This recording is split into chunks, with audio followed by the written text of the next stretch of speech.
Bonsoir à tous.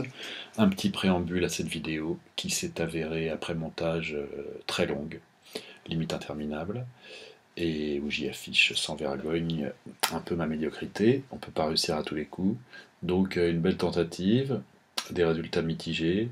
Vous n'êtes pas obligé de vous la taper. On y apprend peut-être quelques petites choses intéressantes, peut-être pas. En tout cas, préparez-vous, ça va durer et ça va ramer. Donc voilà. Et je vous balance le générique. Bonjour, c'est moi. Aujourd'hui, je vais vous parler d'un atomiseur que j'aime bien, qui est joli, qui s'appelle le A8. C'est un atomiseur chinois, me semble-t-il d'ailleurs, j'en sais rien. Pas cher en tout cas. Je l'aime bien pour plusieurs raisons. Je le trouve joli. Il a ces petites rainures comme ça, qui ressemblent à celles de mon Vamo. Et comme j'utilise beaucoup le Vamo en ce moment, il va assez bien dessus. Même si il ne fait que de 20 ou 21 mm de diamètre et donc il ne s'ajuste pas parfaitement avec le corps du Vamo. Il a plusieurs avantages. Premièrement, il est joli comme je l'ai dit, il est brillant comme le Vamo, il a les petits raies comme le Vamo. Il a un drip type adapté que je trouve assez joli.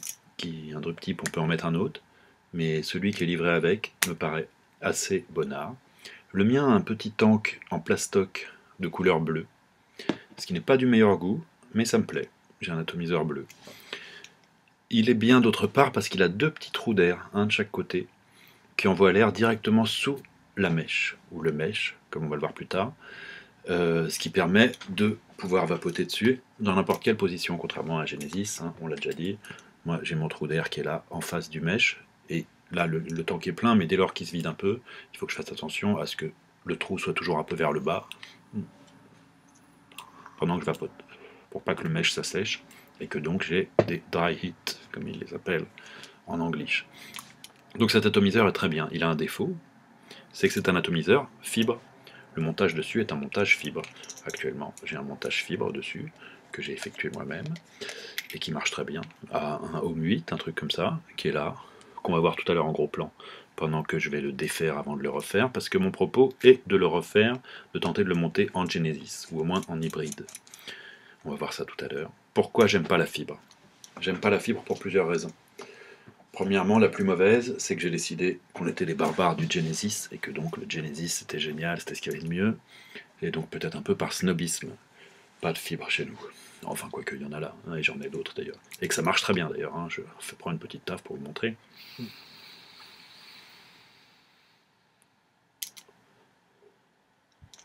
Quand j'aspire dessus, c'est un autre intérêt de cet ato, mais de beaucoup d'atos, de la plupart, et même des cartos, et même de tout ce qu'on veut, c'est que quand j'aspire, quand j'inhale à travers le drip tip dans l'atomiseur, le liquide intérieur, le liquide que j'ai mis à l'intérieur chauffe, s'atomise sur la résistance et ça produit de la vapeur, du hit, de la saveur, n'importe quoi. Il faut que je fasse des blagues puisque c'est mon credo. Une blague, je ne sais pas, en tout cas une ineptie. Donc c'est bien parce que ça fait de la vapeur, ça marche très bien. Pourquoi j'aime pas la fibre? J'y arrive. Parce que j'ai toujours le sentiment que ce matériau n'est pas très stable. Et d'ailleurs, je l'ai lu sur pas mal de forums, topics ou quoi que ce soit. J'ai toujours peur que de micro-particules de fibres de silice se détachent et qu'on les inhale avec la vapeur et que ce soit très mauvais pour la santé. Non que la santé soit mon propos principal. Si je voulais rester en bonne santé, ce que je ferais, c'est que je ne vapoterais plus. J'aurais arrêté de fumer, j'aurais tout arrêté, je ne ferais plus rien d'autre d'ailleurs, je resterais chez moi, je mangerais sain et j'attendrais de mourir. Mais on s'ennuierait beaucoup. Et comme on va mourir de toute façon, ça c'était le moment dramatique de la vidéo.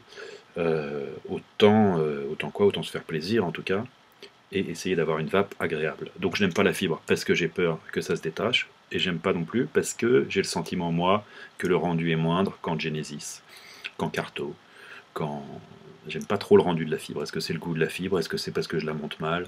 Peu importe, j'aime pas trop la fibre, mais j'aime bien cet ato, bien que ce soit un ato fibre.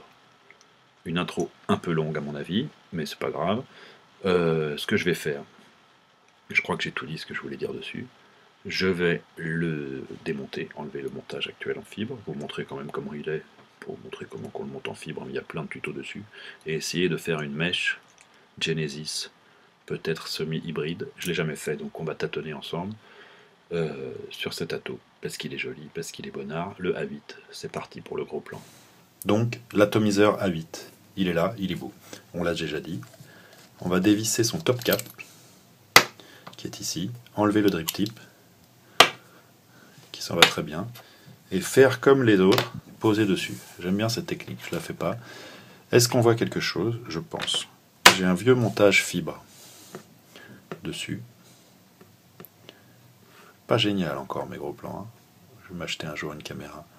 Donc on a une fibre en U qui est avec une résistance qui est prise entre les deux plots ici et qui vient plonger dans un trou à l'intérieur du tank.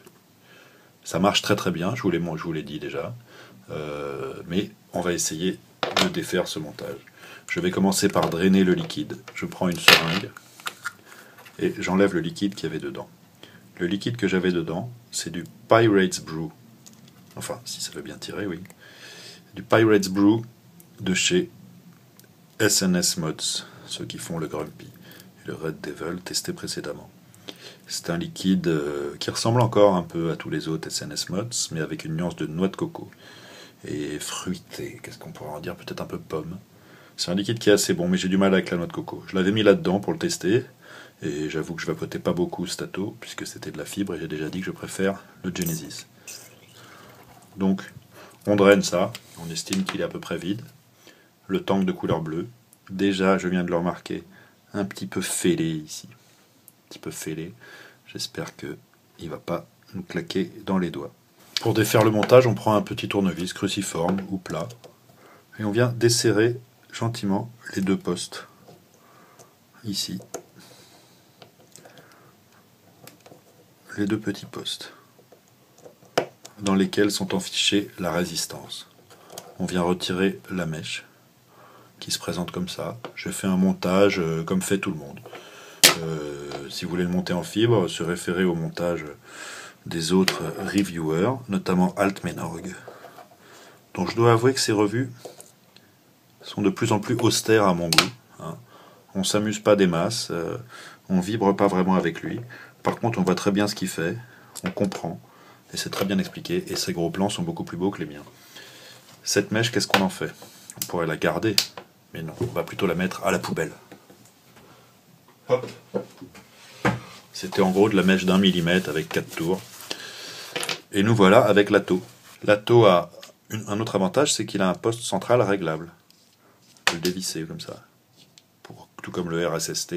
Donc ça permet de faire bien contact avec toutes sortes de modes qui ont des connecteurs de batterie plus ou moins profonds. On commence par enlever ce poste central. On le dévisse, on l'enlève, c'est lui. Et ensuite on va venir dévisser l'atomiseur lui-même. Oula, je suis hors champ, j'ai l'impression. On dévisse, comme ça. Et voilà. On a une partie du haut, le plateau, un petit joint qui viendra faire contact et on appuie pour enlever le tank de la base. Tout ça est dégoûtant. Je vais le nettoyer. Le voici, le voilà, tout nettoyé, séché. On va le remonter assez rapidement. On voit que mon tank en plastique bleu, hein, il est toujours bleu, il est très fin et il est fragile. Et on voit qu'il est fendu un peu là. Espérons que ça ne va pas nous pourrir. On commence par l'insérer, ce petit tank, dans la base. Comme ça, en force, mais du coup sans trop forcer, puisque on a peur de le péter, vu qu'il est déjà fendu. On l'enfonce bien, il y a un joint torique qui le maintient bien en place.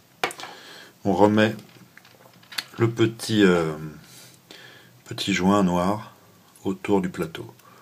Comme ça. Merde, je suis pas du tout dans le champ. On remet le petit joint noir autour du plateau, comme ceci. Et on vient visser ce dernier sur le tank. Il y a un pas de vis dans le plastique qui marche bien. Faut juste pas trop serrer, surtout dans notre cas à nous, vu que, on l'a dit, il est à moitié fendu déjà. Voilà. Normalement ça devrait tenir. Le top cap, on le laisse de côté. Le drip tip, qui pèse lourd, hein, qui est un bon drip tip. Je ne peux que reprendre les propos de Alt dans sa vidéo sur le RSST, disant qu'un drip tip lourd avec de la matière en stainless, Ça permettait de dissiper la chaleur qui est emmagasinée par le top cap, c'est ça, ouais, pour la rendre moindre, parce qu'elle se dissipe dans le drip tip quand il est gros. Bref, voilà. Je reprends mon plot central, que je vais revenir visser à l'intérieur, comme ça, avec mon petit tournevis, que je trappe là, et je visse. Et pour l'instant, je le visse en laissant à peine dépasser, hein. De quoi faire une connexion. On verra ensuite qu'est-ce qu'il en est. Voilà donc l'atomiseur. On remarque qu'il déjà il n'est pas tout à fait sec, que les deux trous d'air qui sont sur les côtés viennent faire aspiration et ressortir l'air en plein milieu de la chambre d'atomisation. Donc l'idée est d'avoir un mèche, ou une mèche quand elle est en fibre, la résistance en tout cas, qui se situe juste au-dessus de ce trou, et qui va tremper dans le tank par ce gros trou qui est là. Dans notre cas, on va le faire avec une mèche en acier. Notez que il est livré avec des mèches prémontées qui ont un isolateur qui est censé isoler la mèche du plateau, mais qui rend le trou de mèche vraiment trop petit pour le coup. Donc on va le faire sans, donc on va oxyder un bout de mèche pour pas quand même qu'elle fasse contact avec le plateau. On note que ce plot est le plot négatif, puisqu'il est directement dans la masse du plateau, alors que celui-ci est le plot positif, puisqu'il est isolé de ce dernier par une petite rondelle en silicone. On le note, en tout cas on le suppute, hein. Je suis pas du genre à noter, moi je fais ça au jugé. Donc on va essayer de faire un montage. On va faire un montage en genre de U-wick, en passant deux trous à l'intérieur. Enfin bref, je me comprends. On va faire un genre de U-wick. Donc j'ai coupé une feuille de mèche 200 super fine, comme ceci. Je suis un peu proche là. En considérant que ça, c'était le coin de ma feuille A3. Le coin était là, et j'ai coupé comme ça. Je vais venir vraiment au jugé. On va voir combien elle fait, mais vraiment par acquis de conscience, parce que je l'ai fait au pif et qu'on va sans doute devoir bouger la taille. Pour l'instant, elle fait l'hypoténuse, fait 17 cm, et chaque carré fait 12. Chaque carré, chaque côté fait 12. 1, 12 et 12 à peu près. Je vais venir, le coin était là, on est d'accord. Je vais venir couper les bords comme ça, mais vraiment au jugé. Vraiment au jugé. On n'est pas des puristes. On verra après la taille qu'il nous faut. Je suis au pif. Je coupe les deux bords à peu près à angle comme ça. Je me retrouve avec une feuille de mèche comme ça. Pas du tout droite. Je vais en couper un peu plus là parce que je pense que les brins, vous comprendrez ensuite, devront être assez fins pour passer tous les deux dans le trou de mèche. Aucune idée si ça va marcher, hein, évidemment. Donc on est là. Ce que je vais faire, c'est prendre un tournevis et, comme d'habitude, faire un petit bend comme ça. C'est pas du tout un bend, mais faire une petite courbure, comme si je voulais faire un papier cadeau, comme ceci. Ici, ça va être le coin.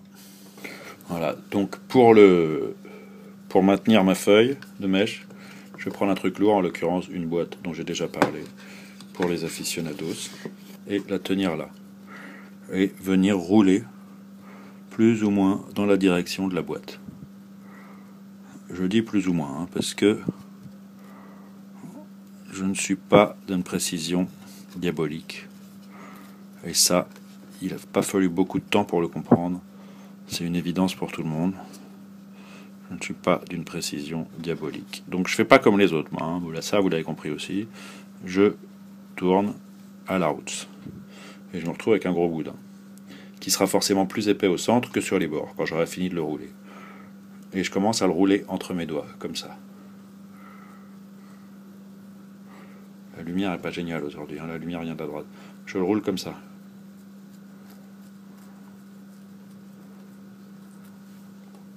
Je le roule comme ça, et je le roule même sur la table, comme ça. Et miracle, il va se mettre à se tasser. Là, vous voyez, on a un boudin informe de mèche de sang. C'est évidemment pas ça qu'il nous faut. Il faut un peu d'huile de coude et le rouler dans ses doigts.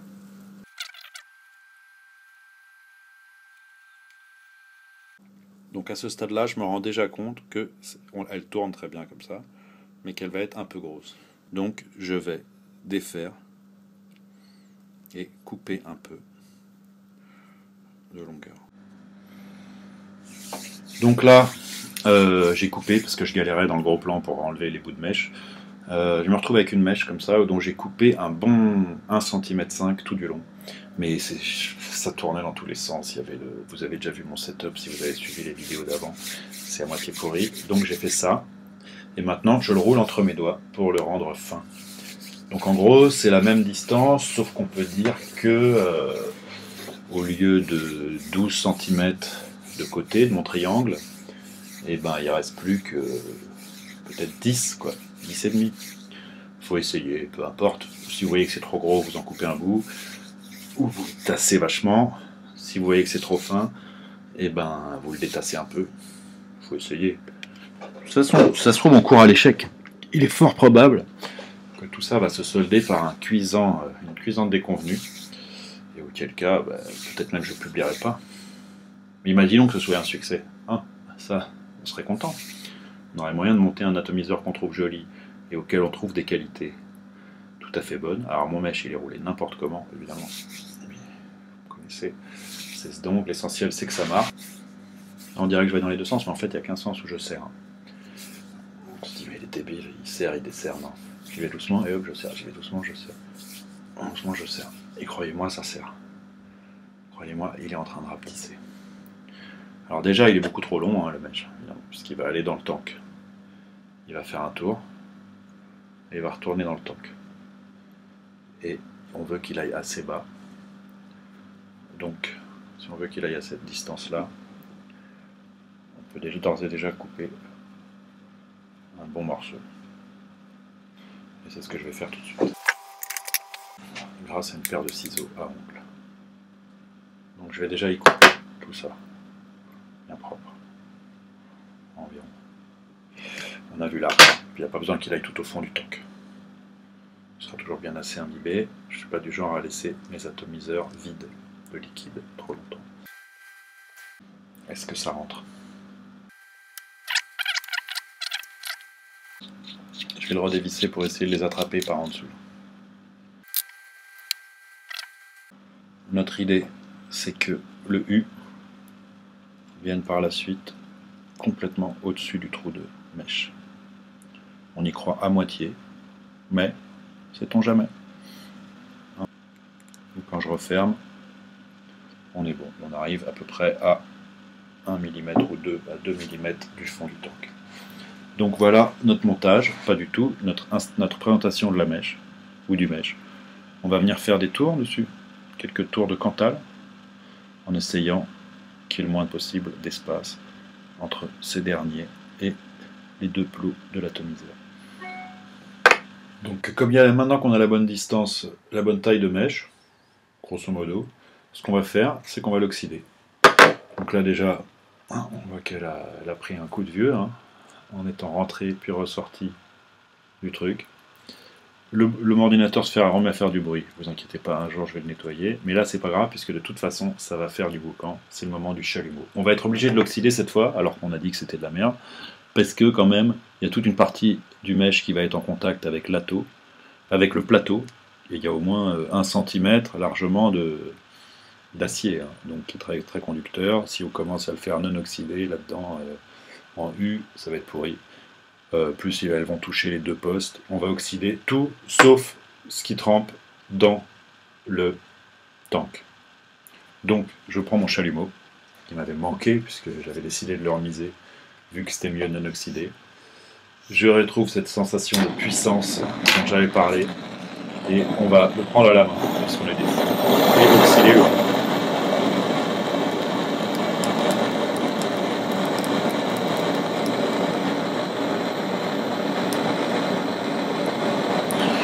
Alors quand on oxyde, on chauffe un peu, et puis on laisse refroidir, parce que c'est là que l'oxydation se produit. Par contre, je vais quand même prendre une pince, parce que sinon je vais me cramer les doigts. Me revoici, me revoilà. J'attrape le truc avec une pince.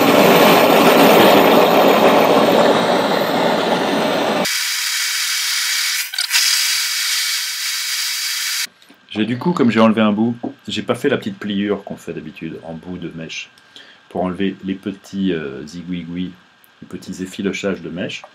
Et j'ai sans doute eu tort, parce que là, quand je crame, je vois que ça se met à briller.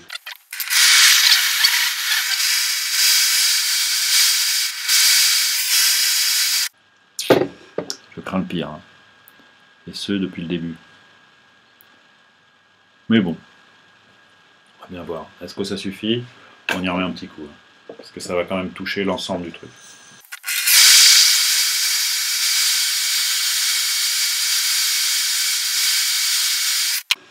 Allez, on dit que c'est bon.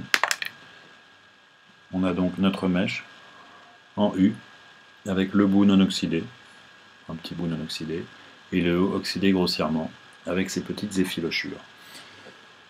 On va maintenant monter un coil dessus, le déplier un peu. Il est rendu rigide évidemment par l'oxydation, ce qui n'est pas plus mal. Monter un coil dessus, en plein milieu, à peu près de la taille pour que l'espace passe entre les deux plots. Hein, comme ça, sur cette taille-là. On va essayer de faire 4 tours de Cantal. Et puis ensuite, on va voir comment ça marche. Auparavant, on va quand même cramer un peu ce mèche. Je prends du propylène glycol. Voire rien, il fait trop beau aujourd'hui. Je prends un peu de propylène glycol pur, que je possède par chance. J'en mets dans un bouchon et je viens tremper la mèche dedans, allègrement. Parce que comme je ne sais pas encore quel jus je vais mettre dedans, pour couper ça avec une review de juice, comme j'ai décidé de faire maintenant, et ben je fais ça comme ça. Donc je le trempe dans le jus et je le fais cramer. Je trappe vite. Oula. Je trappe vite ma petite pince pour ne pas me cramer les doigts. Hein, je le fais cramer un peu parce qu'il y a ces petites. Je le retrempe dedans et je le refais cramer. Les petits effilochages que j'aime pas trop. Et puis en plus c'est joli, ça fait du feu, je tiens le feu dans mes doigts, le chalumeau, le feu. Je suis vraiment extrêmement puissant. Ça c'est fait. On va maintenant passer au montage proprement dit. Et pour ça je vais repasser en gros plan. Donc nous voilà avec notre bout de mèche, un peu merdique. Nous sommes le soir parce que j'ai été interrompu grossièrement par un ami qui est venu m'apporter, figurez-vous, 250 ou quelque chose comme ça, millilitres de House Blend. Donc je ne lui en veux que peu. Je lui ai montré mon mèche, il m'a dit c'est vraiment moche. Moi je m'applique quand je fais les miens, ben moi non. Donc voilà, on espère que ça va marcher. Je vais prendre un bout de Cantal 0,20 que je vais passer au briquet, comme je fais à chaque fois. Un coup au rouge.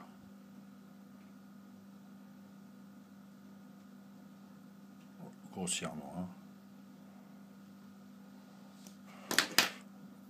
Je ne réexplique pas pourquoi, comment. Et je vais déplier mon U un petit peu. C'est vrai qu'il est moche. J'avoue que j'aurais pu m'appliquer dans le roulage. Et je vais maintenant venir faire... Voilà.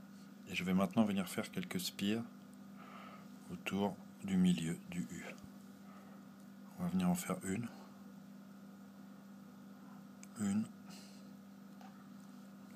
2, pas trop serré, il y a de la place entre les deux postes. 3,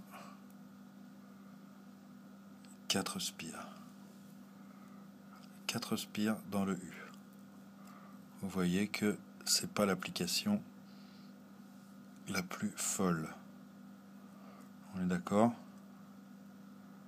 Donc j'ai mes 4 spires. On voit plus grand chose parce que c'est le soir. Donc j'espère que ça suffira à ce qu'on comprenne. Et on va venir positionner la bête. Donc je redévisse une fois de plus mon atout. Je vais venir enfourner en force les 2 extrémités de mon mèche dans le trou. Voilà. Et je vais venir l'attraper par en dessous et tirer. Donc là, pour ce qui est de faire contact sur le plateau, on peut dire que ça le fait. Ça fait sérieusement contact. Je tire fort sur les extrémités et je viens plier le mèche. J'appuie. Je tire d'un côté, je tire de l'autre. Voilà. On court à l'échec, je vous le dis tout net. Voilà, je vous le dis comme je le pense. À ce stade, comme dirait l'autre, je n'y crois plus du tout. Mais c'est pas grave, on va le faire quand même. Je vais prendre un des fils et je vais le faire passer dans le trou prévu à cet effet du poste. En l'occurrence, le poste négatif. Et je vais venir tirer comme ceci en faisant un gros pâté. C'est pas grave puisqu'on le passe. Quant au deuxième, je vais essayer de faire pareil de l'autre côté. Est-ce qu'on voit quoi que ce soit?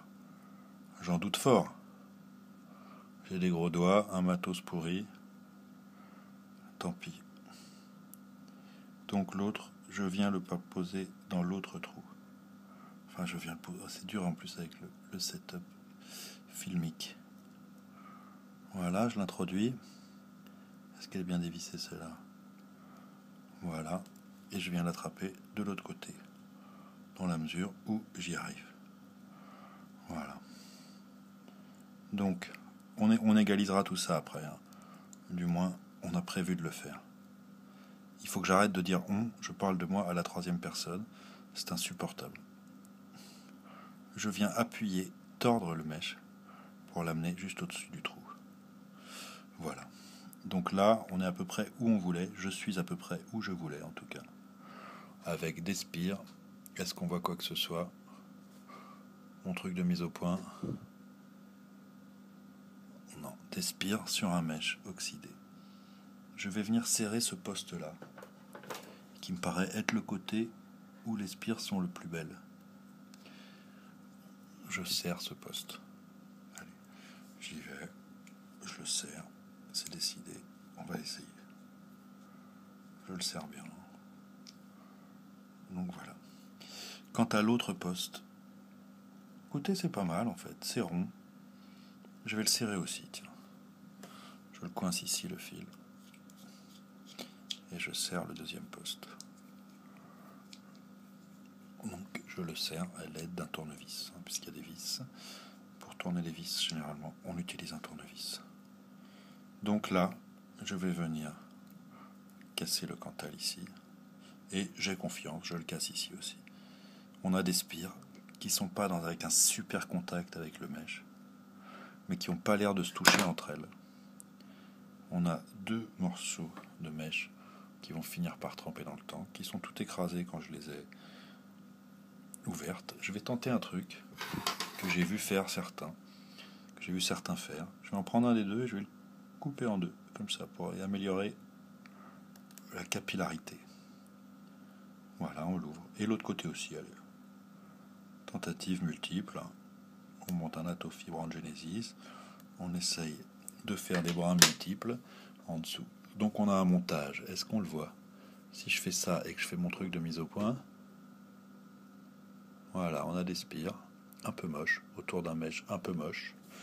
Mais la résistance arrive juste au-dessus du trou. On peut même appuyer un peu dessus comme ça, de manière barbare évidemment, pour le rapprocher du trou. Ça tend un peu les spires. On va voir ce que ça donne. Hein, on remonte la toux, on remet le tank. Quoique, pour le remplir, est-ce qu'une aiguille va passer? Oui. Et on le revisse. Donc on a le A8, qui est toujours aussi joli, avec sa mèche qui pend dedans. Donc il va de soi que l'intérêt dont j'avais parlé, j'en parlerai tout à l'heure, mais l'intérêt de cet atto d'avoir deux trous d'aération des deux côtés, et donc de ne pas avoir à tilter l'atto, complètement idiote dans mon cas où j'ai une mèche en Genesis, et qu'il faudra bien qu'on le tilte du côté où la mèche trempe dans le liquide. Donc je ne dis pas que des trucs géniaux, enfin des choses géniales. Mais ça, je pense que vous l'aurez déjà deviné. Je vais chercher un liquide. Du hall numéro 4 de chez SNS Mods, du 50-50 PGVG, 18 mg. Il est né le 8 février. Nous sommes le 15 mai, je crois. Donc il a 3 mois. Et non pas 2 mois, comme j'ai frauduleusement calculé hier, lors de ma revue du Mini-Did, en parlant du Red Devil. Je rentre mon aiguille en force avec les mèches. Et on va remplir la tour. Je suis complètement débile, j'ai oublié de remettre le plot central. En l'occurrence, c'est pas très grave. Je reprends le top cap. Donc, je vais chercher mon Vamo. Est-il à peu près réglé? Il a 3,8 V de charge de batterie. On va voir qu'est-ce qu'il nous dit sur notre montage. 1,3. 1,3 c'est un peu peu avec 4 tours de Cantal. Je suis un peu inquiet. On va voir comment il se comporte. Un Home 6, j'ai bougé un peu. Un Home 5. On va voir comment il se comporte.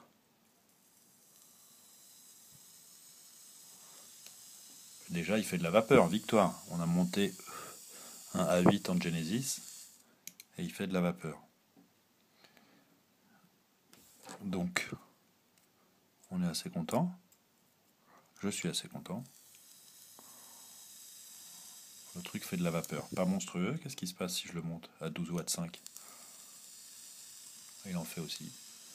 On va voir en gros plan comment il se comporte. Ça sent très bon. Donc nous voici avec notre montage Genesis sur la 8. Ça a l'air de fonctionner. On va voir ce que ça donne en vapant. La résistance a l'air assez peu stable. Hein. Je suis passé de valeurs très diverses.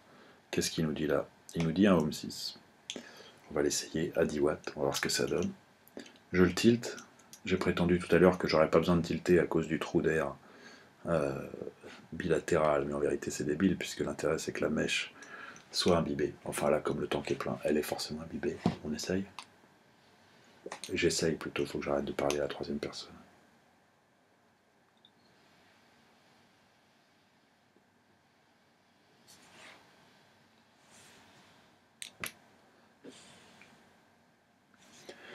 Déjà une victoire certaine, ça marche.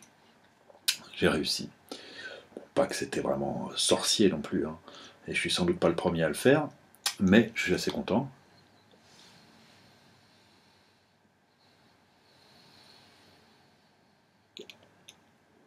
Hosanna, j'ai envie de dire, ça mérite un verre de vin. Très bon vin, mais je ferai les revues de vin dans une deuxième vie. Pour l'instant, revue d'atomiseur et surtout revue de liquide, enfin revue d'un peu tout. Le hall numéro 4.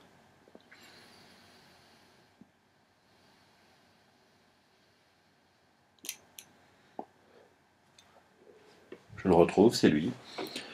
Il ressemble beaucoup, pour ceux qui connaissent, au Prime 15 de chez Halo ou au Bass Tabac 555 de chez Inawera, qui sont censés reproduire le Prime 15, et pas du tout au 555 de chez Alien Vision, que personnellement je n'aime pas du tout, mais que mon ami qui est venu m'apporter mes moult millilitres de House Blend Copper Creek, et je l'en remercie encore, DataKick du forum, Philippe, merci, quoique, enfin bref, en tout cas oui, aime beaucoup. Moi le 555 de Alien Vision je déteste, par contre le Prime 15, c'est avec ça que j'ai commencé, et qu'est-ce qui se passe? Pas grand chose. Est-ce que mon truc se défraie par hasard? Non. Et ça ressemble beaucoup au Prime 15, c'est-à-dire une base tabac, un peu cacahuète, noisette, des fruits à coque, noix.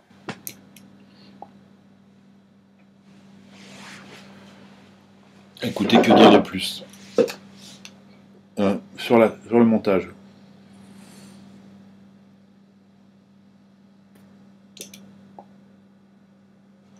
Sur le montage, il faut que j'avoue que sur le dernier cut, j'ai triché.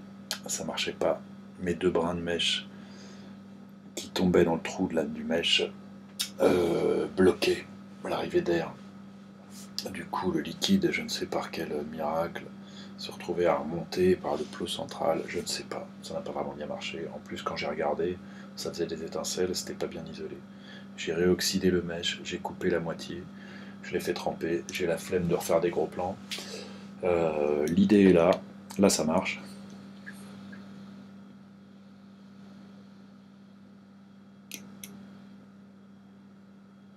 Ça marche très bien. C'est pas non plus la folie.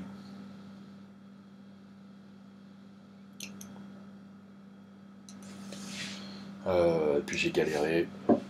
Donc je m'en veux. M'en voulez pas. C'était quand même intéressant à regarder. Je suis pas sûr que ce soit un montage qui soit génial en UI, qu'il faut le faire. Là, j'ai coupé la moitié, hein. J'ai plus mis qu'un seul brin. Petite rampe que j'ai raccourci dans le tank. Je me suis rendu compte que un de mes 2 trous d'aération